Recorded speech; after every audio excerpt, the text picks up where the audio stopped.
आखाती देशात होत असलेल्या युद्धजन्य परिस्थितीचा फटका जे आहे ते LPGवर सुद्धा बसत आहे।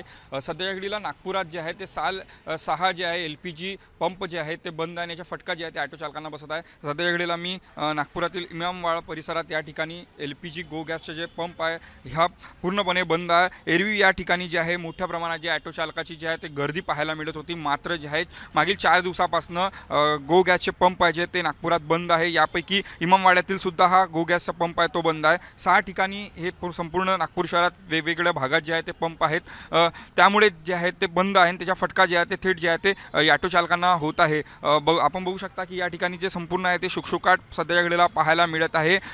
युद्धजन्य परिस्थिती आणि LPG वर होत असलेला पुरवठा तो आहे तो खंडित, यासाठी जे आहे मोठा मनस्ताप जे आहे ते ऑटो चालकांना जे आहे ते सहन करावं लागत आहे। नागपूर शहरात जे आहे ते LPGवर चालणारे प्रचंड जे आहेत संख्या जी आहे ते ऑटो चालकांची आहे, मात्र पंप बंद असल्यामुळे त्यांना जे आहे ते त्यांच्या ऑटोमध्ये जे आहे ते LPG गॅस नाही, गो गॅस नाही, त्यासाठी त्यांना जे आहे ते वनवन एका अर्थानं भटकावं लागत आहे। कुठेच सर्वत्र ते भटकत असताना त्यांना कुठेच जे आहे ते पंप म्हणजे LPG मिळत नाही, त्यासाठी जे आहेत ऑटो चालकांवर जे आहे एका अर्थाने जे आहे उपासमारीची वेळ जी आहे सध्या घडीला पाहायला मिळत आहे।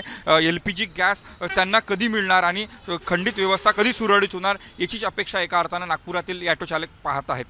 कॅमेरामॅन मंगेश मोहितेसह तेजस मोतुरे, जय महाराष्ट्र न्यूज, नागपूर।